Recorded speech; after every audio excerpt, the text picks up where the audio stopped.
kayo ni Senator Lacson tungkol po dun sa balak niyang resignation? Tinanggap na ho ba yung resignation niya as chairman po ng Blue Ribbon Committee? Salamat po. Hindi, nagkausap kami kagabi. Wala pa kami tinatanggap. Wala pa naman siyang pinapadalang sulat or I think he wants to do that personally. Nagkausap kami kagabi. And ayun, nagkausap kami kagabi. You know, Senator Lacson is frustrated. He's not stressed. Sanay sa stress yun eh. Yeah. Pero ang nakikita niya, frustrated because nag-hearing siya, may umaangal. Bakit nag-hearing?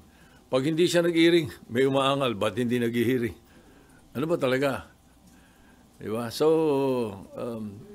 and then I think the way he ran the Blue Ribbon Committee hearings were very good. So, siguro, the man is frustrated. I will support whatever decision he makes, and I will accept whatever decision he makes, and he has my 100% support, whatever it is. SP, yung pong decision niya po ba ay final na o pwede pa po siyang mapahinuhod ng majority at ninyo na mag-stay put as chairman po ng Blue Ribbon Committee? I think that question is best asked of him. I cannot answer for him. Pero sir, anong sense ng majority? We can only hope for the best. Opo, pero sir, ano po ang sentiment, sir, ng majority bloc? Sabi niyo po you're in touch with them. Ano po ang sinabi nila? Gusto ho ba nilang manatili si Senator Lacson o gusto nilang mapalitan?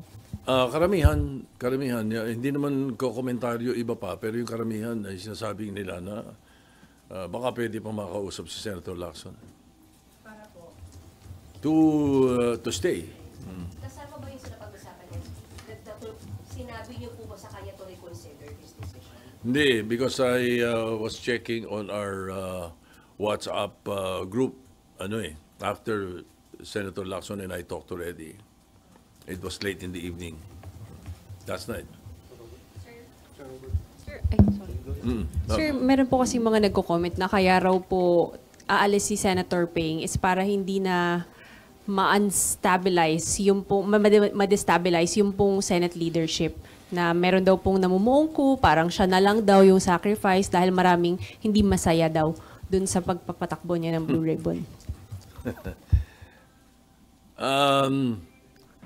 Everybody's entitled to his own opinion, so whatever they say, it's up to them if that's their opinion. But as far as I'm concerned, and my opinion is, the Senate is stable, both majority and minority.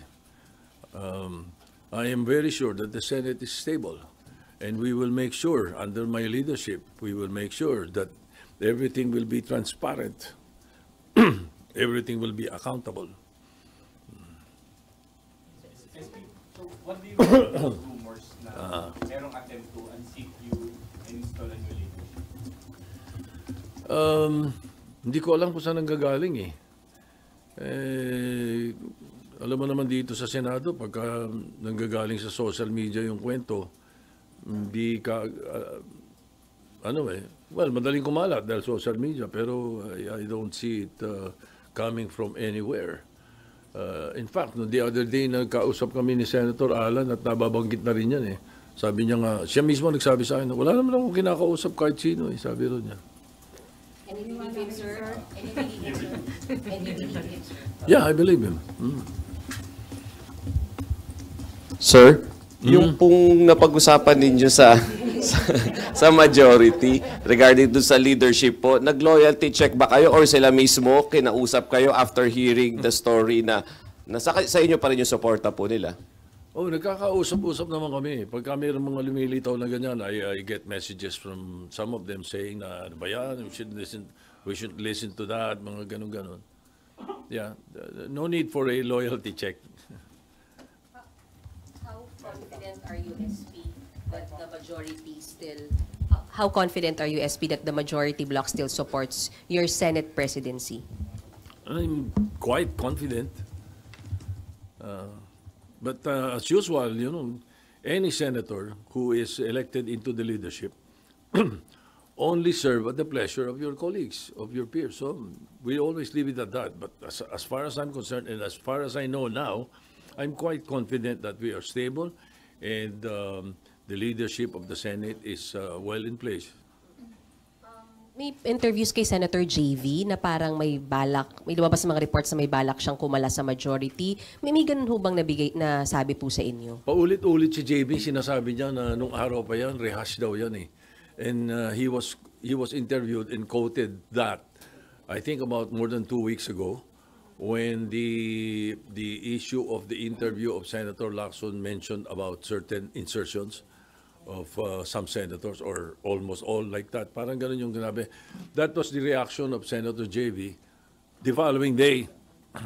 But after that, when I explained what insertions and amendments are and how it is really placed in the budget, at yun yung mga nabanggit na yun, ay karamihan naman yung amendments, it all settled down. So, the issue that is being placed in social media and some mainstream media reports about Senator JB, I am very sure that he will deny it now.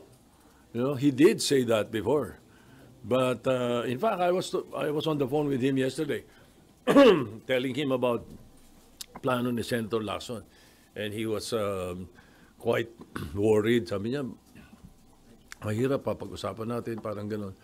And then he also, he told me na baka iniisip ni Senator Lacson yung mga nilalabas sa media tungkol sa sinabi ko, baka that influences him.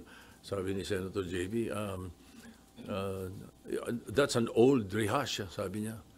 Wala akong sinasabing gano'n. And I think he talked to, Senator JB called Ping to tell him that. As far as you know, SP, walang kahit sinong miyembro ng mayorya ang kakalas at this time po? Yes. SP, kung sakaling matuloy po yung resignation ni Senator Ping, sino po yung posibleng pumalit? Tsaka itutuloy pa po ba yung mga hearing ng Blue Ribbon kahit mag-resign na si Senator Ping? The Blue Ribbon is always alive as far as the Senate is concerned. Kaya siya lang ang pwedeng mag-motu proprio hearing without a resolution, without a privilege speech, without any bill referred to it. Motu proprio by the chairman. Kaya laging buhay ang Blue Ribbon. Hindi mawawala yan. Hindi nawawala yan. Maaaring napopostpone kung minsan, nasususpend, but it is always ongoing. Now, if indeed Senator Lacson resigns, his candidate would be a very good, it would be something to consider. But we will leave it up to the members of the majority. We'll talk about it first. We'll cross the bridge when we get there. Pero sir, yung flood control investigation, ipagpapatuloy pa rin po ba? Siyempre, kung ano yung mga dapat maipadala na namin. Meron kami mga nakakuha na marami ng informasyon na nakuha Ang importante dito, ipadala ito sa ICI and the DOJ so that they continue with, it can aid them in their the performance of their mandates. Malaking tulong yun, palagay ko, sa kanila. SP, kayo po ba personally, meron po kayo, sir, nasa harap na ako. SP, kayo po personally, meron kayong pick for the Blue Ribbon Chair, for the new, meron po kayong gustong choice ninyo for Blue Ribbon Chairman?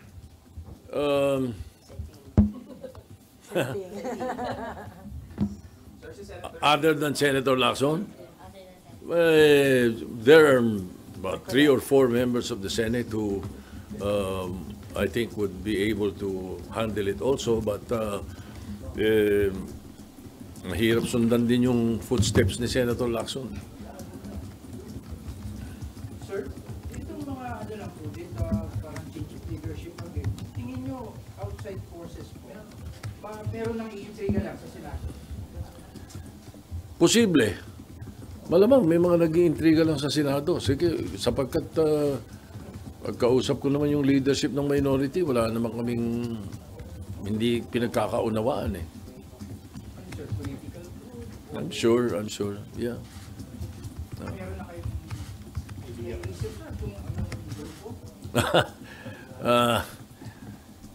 I don't know. Pwede manggaling sa kaliwat kanan yan, whatever. Hindi na. We should not allow these talks to hamper the work of the Senate.